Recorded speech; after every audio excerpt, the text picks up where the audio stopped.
Greetings. This is the voice of Daniel speaking to you. I come again with another teaching whose time has come. In this teaching, I will speak on the nature and process of suffering as it is understood more commonly in this reality, and present new perspectives on the types of suffering and how they adversely affect our mental, emotional, and spiritual vibration and frequency. It is generally believed that there are only two types of suffering, that is, mental and physical suffering for the individual. While these are valid assessments of the more observable types of suffering that are experienced by people, this, however, is a distorted description of the nature and types of suffering due to the complexity of its various forms of manifestation.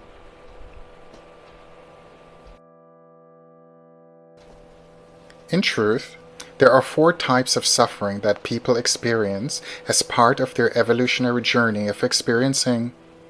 These four types of suffering are mental, emotional, physical, and spiritual suffering that manifests as challenges that a person must work through and overcome successfully, so as to develop their mental, emotional, physical, and spiritual bodies.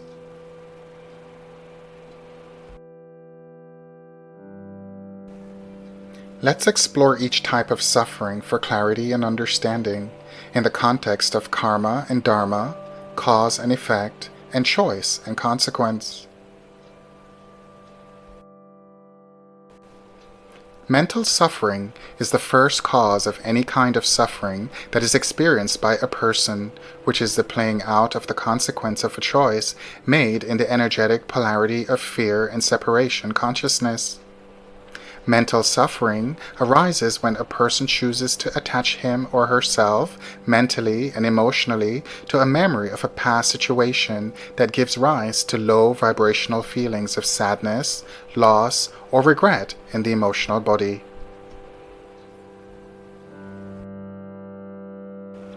Mental suffering is a backward-looking activity that is void of hope and faith, which causes the individual to move out of energetic balance and polarize on the negative side of the love energy spectrum mentioned in my earlier teaching.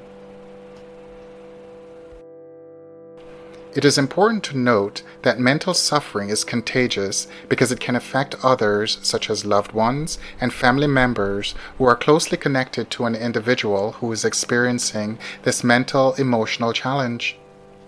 As the individual suffers, those connected to that person emotionally also suffers due to their compassion and concern for the suffering individual, creating a cycle of suffering for all parties involved.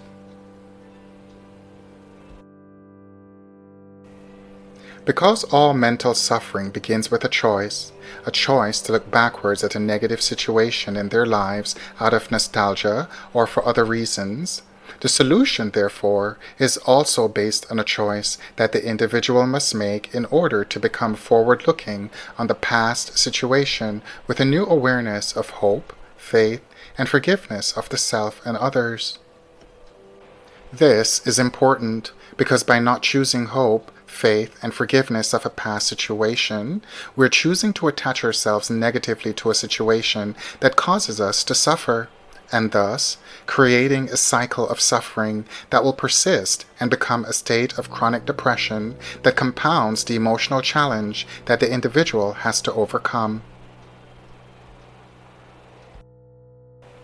Of the various types of suffering, mental suffering is the most difficult to overcome because it exists in a state of flux, as the mind can both consciously and unconsciously cause the negative situation of the past to replay in the mind indefinitely, invoking negative feelings and emotions for the individual that causes both mental and emotional suffering as the outcome. Now then, let's explore the second stage of suffering. Emotional suffering is experienced as a response to the stimulus received from the mind about a negative situation of the past, the memory of which evokes the corresponding emotional feelings and behaviors that become manifest in the physical body. This is the second stage of suffering as part of an interconnected chain comprising the 4 stages of suffering. Every person who is challenged to release negative attachments to occurrences of the past that have become emotionally burdensome in their lives have chosen, whether consciously or unconsciously, to revisit the negative emotions attached to a past event that causes them to experience much emotional suffering that can lead to a state of depression in the physical body. It is important to note that emotional suffering is also a backward-looking emotional activity that is the result of the body's assimilation of the feelings that were attached to the negative situation of the past at the time it occurred. Although the emotional intensity and feelings attached to a past situation may diminish over time, there is still sufficient emotional energy and feelings attached to the memory of the past occurrence to affect the individual negatively, which is why the memory and the emotional response to it persist indefinitely.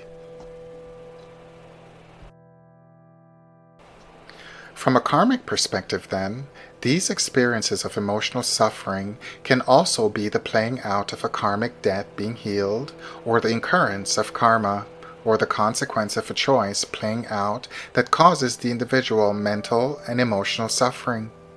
This is so that the individual is made to recycle through the memory of a past event to learn the lesson it was set up to teach them about making emotionally responsible choices and to act accordingly in the future. Also, the lesson from past situations that causes mental and emotional suffering could be teaching situations from which the individual is to learn about forgiveness of the self and others as a way to release their backward-looking behavior in the past in favor of a forward-looking perspective with hope, faith, forgiveness, and optimism that comes only from having a higher spiritual awareness.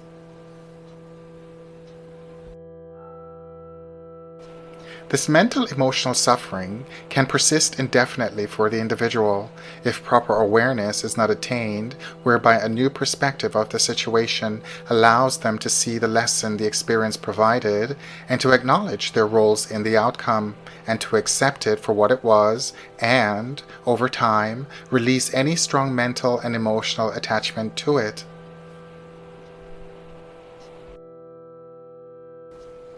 Now then, let's consider physical suffering as the third stage of the suffering process that is experienced by people. This is the physical manifestation of the mental and emotional energies that are flowing through the body, which causes the vibratory frequency of the chakras to fluctuate.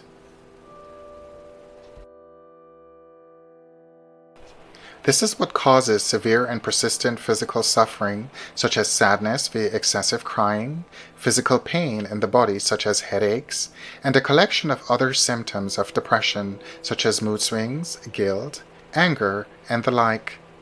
When the chakras are vibrating at a low frequency, the body becomes lethargic and lacking in vitality, which can also lead to other physical ailments. It is important to note that the symptoms of sadness and depression are not the same as suffering, nor are they interchangeable. There is a causal relationship between them.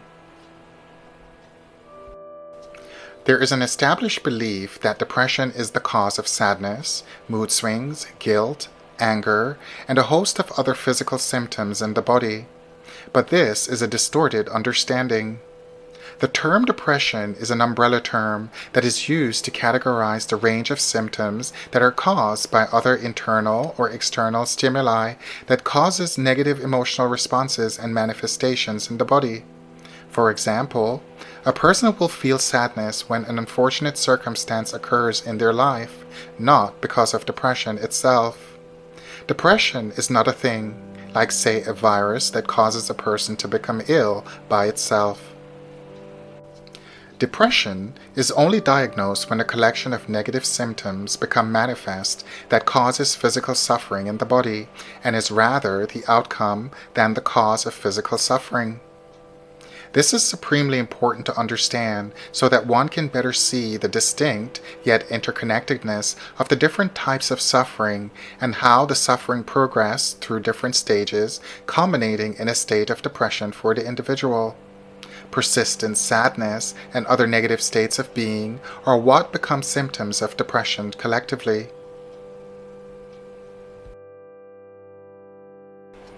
A good example that illustrates this concept more clearly is, let's consider a person failing an important school exam that causes them to feel intense sadness for several days or weeks due to a feeling of personal loss and regret. But this sadness is a direct result of the external stimulus, which is the failing of the exam, and no matter how intense the sadness or how long it persists for the individual, this does not mean that the feeling of sadness was caused due to depression. Depression is not the cause of any symptom. It is the state of being which arises from a collection of symptoms that are caused by various stimuli that causes the individual to feel low in energy, vitality, and optimism. It is the intense and persistent feelings of sadness and other emotional symptoms that lead to a diagnosis of depression due to the low vibratory energy that is symptomatic of these various symptoms that adversely affect the vibratory rate of the chakras, which are the energy centers in the body. All is energy, and sadness, for example, is the result of mental energy that is being used to look backwards at situations that evoke negative energies and feelings of sadness in the emotional body that are expressed in the physical body by lowering the vibratory frequency of the chakras, which will manifest in varied and unpredictable ways for everyone. Spiritual suffering is a largely misunderstood or unrealized form of suffering that has largely gone unnoticed within society. As we can see, suffering follows a linear path of manifestation. First is the mental suffering, which leads to emotional suffering, which manifests into physical suffering, and lastly, as spiritual suffering.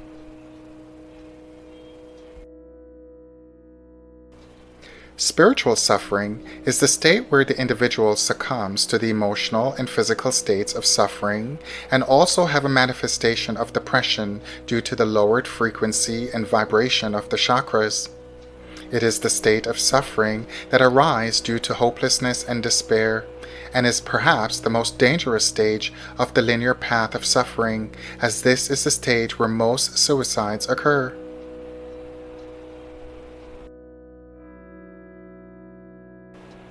Hopelessness and despair are the spiritual states of suffering when the person experiencing severe sadness as one of the symptoms leading to depression fall into a state of hopelessness and despair due to an inability to see a way out of their negative circumstance, or a lack of faith that prayers and contemplation and forgiveness of the self and others can offer a path to healing.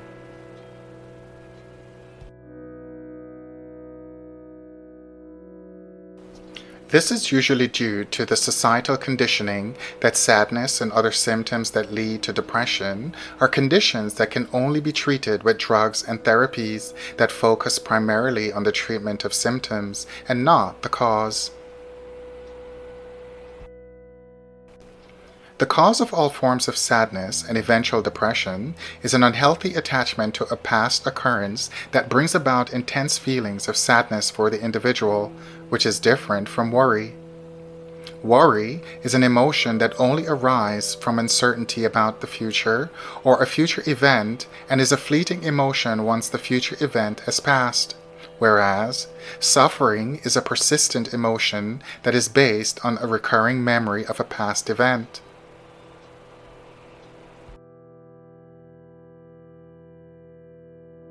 Another cause of spiritual suffering is a failure to see the lesson that the past occurrence provided, and to grieve, if necessary, and release it mentally and emotionally so that physical healing can be achieved.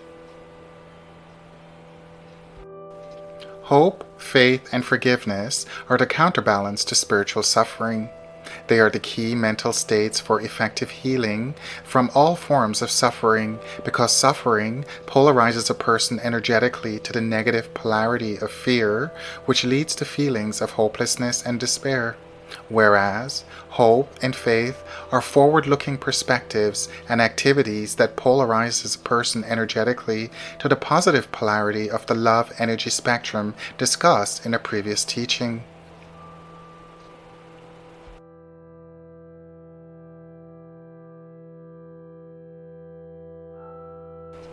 Within the context of karma, suffering can be a form of karmic balancing playing out for the individual, and therefore one cannot negate the spiritual component of suffering and the importance of spiritual practice as part of a holistic healing process. Faith and hope are spiritual practices, not medical ones. So, until this awareness is brought forward to the collective, proper mental, emotional, physical, and spiritual healing will not be realized.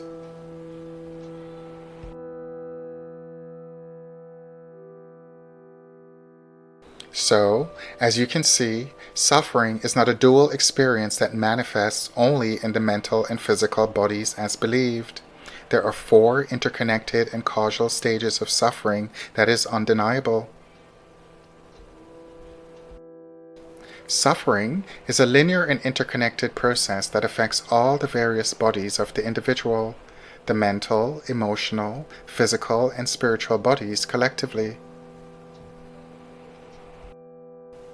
Mental suffering is the first cause where the memory of a past event occurs based on choice, which stimulates the second cause, which is emotional suffering, where the feelings associated with the past event is felt as a result of the first cause. Then there is the third cause that manifests as physical suffering, where the emotional energies manifest as symptoms in the body, such as intense sadness that may cause a person to cry. And the fourth cause, which is spiritual suffering, where the individual is lacking in faith, hope, optimism for themselves and for the future.